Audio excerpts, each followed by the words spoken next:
Brother Naib Ahmed. He is currently the Young Muslims coordinator for all of New York, inshallah. He's going to be talking about the impact of convention, of our ICNA convention, which is very important, inshallah. And these conventions, they bring up a lot of people, up to the game and for Islam. Naib is one of them, myself as well. And, these conventions have impacted me throughout my life and made me become who I am. So without further ado, Naib. Alhamdulillah, wa salatu wa salamu ala rasulillah. Assalamu alaikum wa rahmatullahi wa barakatuh. I just wanted to discuss the importance and the impact of what YM was to me and to many of the youth, since that's what I'm representing here today. So just for me personally, I've been going to conventions, ever since I can remember as a child. And you might, in Western society, you're not going to see that many Muslims, in your neighborhoods, or you're not going to, when you're at schools, you're going to be influenced by the wrong people. But when you're at a convention, when you go to an ICNA convention, it's like, you're proud to feel Muslim. You're in a Muslim environment, and you're surrounded by good people, and constantly you are filled with, with knowledge, with powerful speech, and with a lot of influence in these lectures. And one of the things that I've seen as I grew up in this country, as a high school student, I've seen kids that they're not on the right path because they don't have the right people around them. And also, transitioning to college, I've seen that the MSAs, the students, they don't go to the MSAs, or even if they're part of the MSAs, they're the wrong crowd.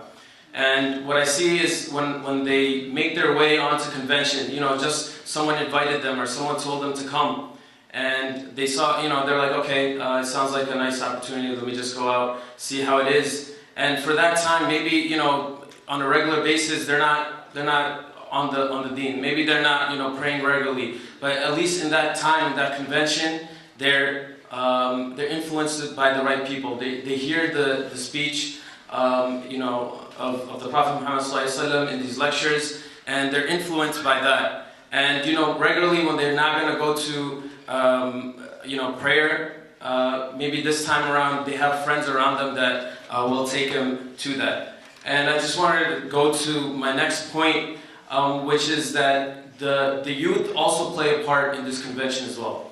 And you see that the Lion logo is attached to the ICNA convention as well, because we do have a separate section. It's called the YC section, right? The Youth Conference area.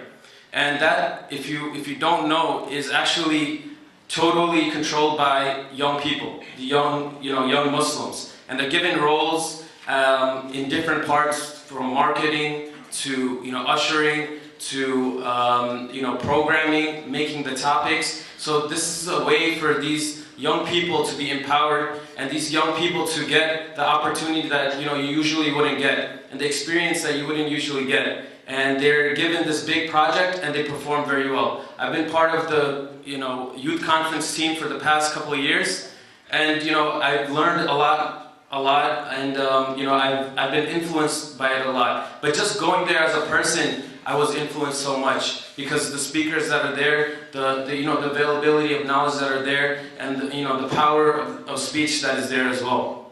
And I just wanted to discuss the last point, since I am the coordinator of Young Muslims New York this year, is to we have to think about the youth that are missing in the masajids. The youth that are not, the youth that are not being targeted in our communities. Most of the times you see communities, they have from young ages, from like age 5 to 12. And as soon as they hit that teenage area, that 13, that 14, you see them slowly kind of slipping away. Because now they're more busy and outside with their friends and such. And we at Young Muslims, we do something on a regular, all right? We do something to target the youth. And we have like around almost 10 expansions, 10 neighborhoods, 10 chapters in New York. And what we do is every Friday, every Saturday, every week, we have this gathering. And it doesn't matter if the person is really religious or the person is not. From ages 13 to 25, everybody's welcome. And this influences the youth in a good way. Maybe they're not praying, maybe they're not doing anything, but at least for that one time of the week, they're at the masajid, or they're at a certain location where they're surrounded by good people. And the surroundings that you have is what makes you, right? So if you need, like a lot of successful people, they always mention the 5-6 most influential people are the people that is what's going to shape you, are the 5 people that are around you. So you want to have that good gathering around you, and that's what the ICNA convention does, and that's what Young Muslims does. If you don't know about Young Muslims, I just want to touch upon that last thing before I end off.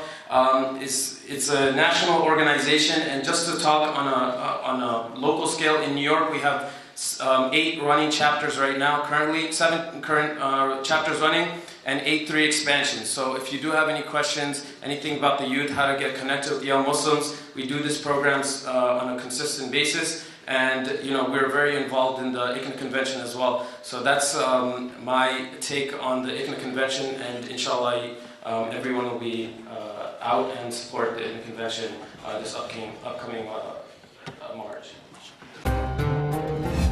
ITV, Call of Peace, Save Humanity.